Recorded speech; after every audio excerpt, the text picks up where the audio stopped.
Hey guys, welcome to another episode of JJD Tire Buckle.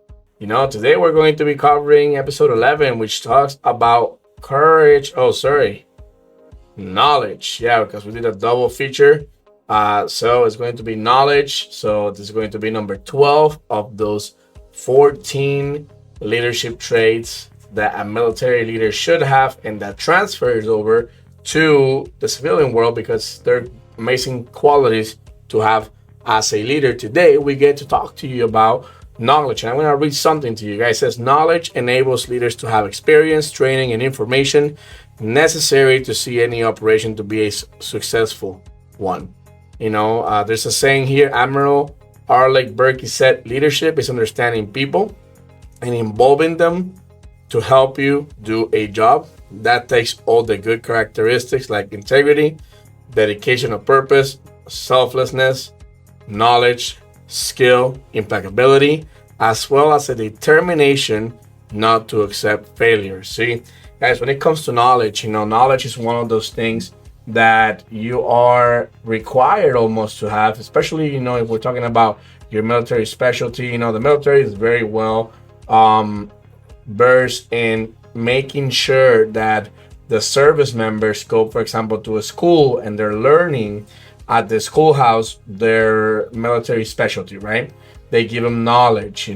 Now, when it comes to the world of business, taking this, very particular trade and transferring it over to the world of, corporate leadership or business leadership, guys, knowledge means that you know what you're doing. You know your craft, your business, the do's, the don'ts, the in and outs of how the business should or could work for you. And so you having the ability to gather knowledge, and then utilize that knowledge, which is the most important part. You gather knowledge and then you implement that knowledge, allows you to become a very powerful individual. There's, a lot of people that, out there that get involved, for example, into business, and they don't do the proper research. They don't get the knowledge, the information they need before they make a decision on what business to start. And they're just kind of going through life trying to see what works and what doesn't. And that's like you kind of grabbing a bunch of pens, throwing them up and hoping one of them sticks. Well, with knowledge, what it allows you to do is, think a little more strategically about the business that you're in, the kind of concept that you're trying to bring to the marketplace, the kind of product or service that you provide to people. And by the way, you having knowledge allows you to become more confident in what you're talking about. So when you are building a business, one of the things, recently we watched a video of a gentleman and he was asked that if he had to do it all over again, what would be the thing that he would do? And he said that one of the things that he would do that he didn't do when he first started his businesses. And this is a gentleman that was, he is extremely successful in business. But he said that one of the things that he would do is that he will study business models better so that he didn't have to waste so much time trying to figure things out, so that things would just kind of work for him. Well, in the world of business, you have to make sure that you're constantly, for example, gathering knowledge. It's kind of like, think of a big puzzle. You have this huge puzzle that you're trying to build, and what you're doing is as you're learning new skills, you're adding knowledge to your toolbox. You're saying, okay, this works for my business, this doesn't work for my business. You cannot discard the things that don't work, and then you put together a package with all the information that you've gathered, and you say, okay, I'm learning this, I'm gonna implement it. Keyword right there, you gotta implement it. And because I took the time to gather that information, get myself more knowledgeable about the subject, now I get to be more effective as a business leader. I get to have better results. I get to be more productive, more proficient, because you took the time to prepare. We constantly have to be on this mode where, self-development is constantly happening for you. You gotta do it on a daily basis. If you actually look, this is not a sponsored video, but I recently just finished reading this book. It's called, Blue Ocean Strategies. I read it. One of my agents and good friends, he actually gave it to me for my birthday. Amazing books, and he's talking about becoming different. He says that most companies out there, what they're doing is they're trying to copy what the competition is doing and improve upon it.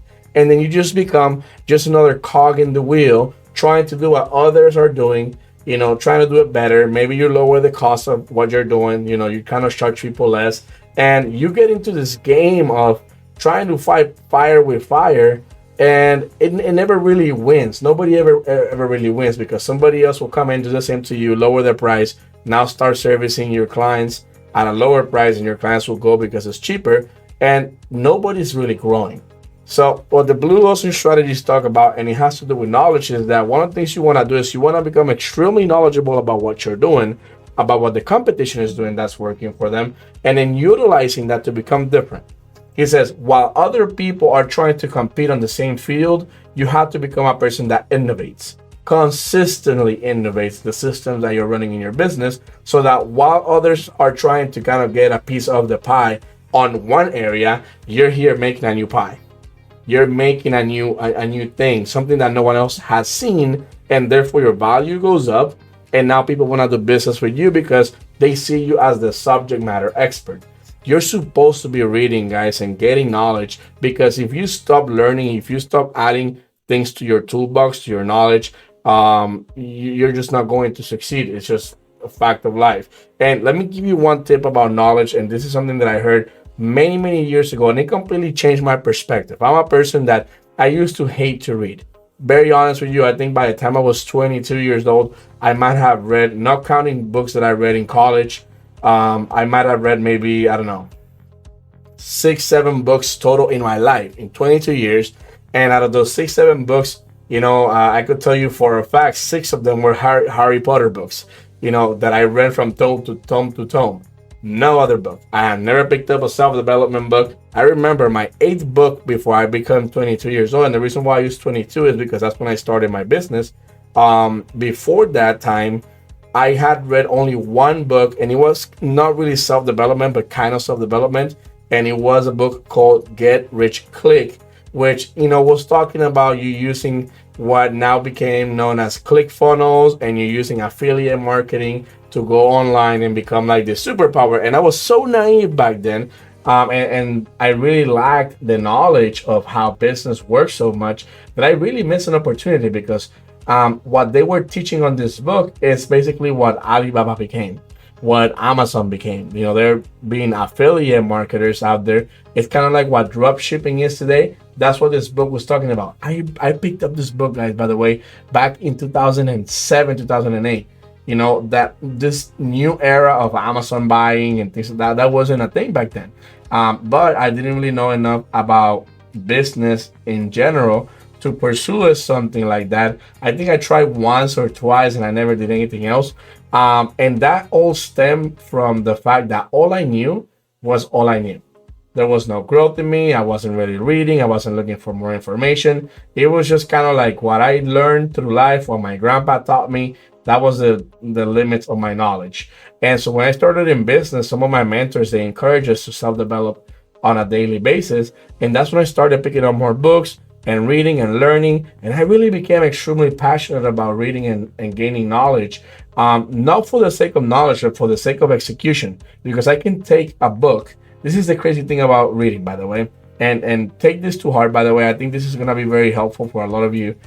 In the military, they talk to us about, when it comes to knowledge, about becoming a leader, right? Leaders are readers. They even have a truck that's called Leaders Are Readers that brings books for you to read around base and whatnot. Most people ignore those. I was one of those people that completely ignored those trucks. Never went into any of them. And it wasn't until somebody told me this analogy, and it totally makes sense. And I'm like, man, I'm so dumb. So, when I was younger, I used to spend a lot of time playing video games. I'm not gonna lie, that was one of the things, it's kind of like my escape. And I used to play, for example, Grand Theft Auto. A lot of you guys play Grand Theft Auto, right? And I remember in GTA, you had the cheat codes, up, down, left, right, A, B, L, R, or whatever. And you kind of had like infinite money, infinite ammo. And so this person used this analogy of a video game when they were talking to me about gaining knowledge, about reading, becoming an avid reader. He says, look, when you read a book, you're basically doing what GTA people do with the cheat code, because the average age of a person that wrote a book is anywhere between 25 and 45 years old. That's the average age of a book writer. Okay. So what happens is that this person writes a book about self-development, about becoming a business leader. For example, let me see what the age of this guy is. So W. Chan Kim, I don't know if there's a biography about him over here or not. Let me see if there's a biography over here for the guy. Let me check that. No, but they've been in business for quite a while. Like 20, more than 20, more than 30 years, since at least 2005, they've been working in the world of business, okay? And that's when they started writing books. That's not even counting what they gained before.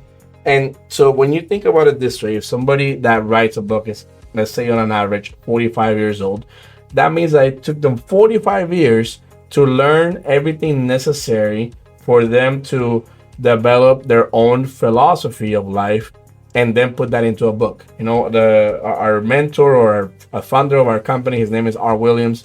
He said that you got to develop your personal management philosophy. When somebody writes a book, what they've done is they've developed their own philosophy of life, and now they want to teach others what worked for them so that you can do it faster, right? So if somebody that wrote a book is on an average 45 years of age, and it took them 45 years to gather the knowledge to be able to put the book together, but it takes you 30 days to read the book, and let's say you only get about 25% of what you're reading in that one sitting, in a 30-day period. Well, 25% of 45 is what? Like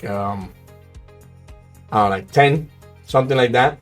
So that means you're leaving in a 30-day period. If it took you 30 days to read a book, you're leaving 10 years. Sorry. If you pick up only about 10% of the reading or about 25% of the reading. Okay? If you pick up about 25% of the book, that's 10 years. If you read the book again, you get another 25%. Now that's another 10 years that you live. Now that's 20 years. Let's say it takes you 2 months to gather 50% of the information that the book has and you really understand it. And that means it took you 2 months. You lived 20 years in those 2 months, if each month counts for 10 years of experience. If you read it one more time, now we're talking about you getting the book to 100%, let's say, because the third time you actually get it. And now what you did is you've consumed 45 years of experience in a matter of 30 days. That's the beauty of knowledge and reading. What it took someone 45 years to learn, now it's going to take you only 30 days. Now imagine if all you did was for an entire year, just read all kinds of books.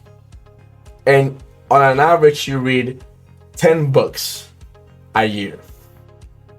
That means you have lived or gained 450 years of experience in that 1 year.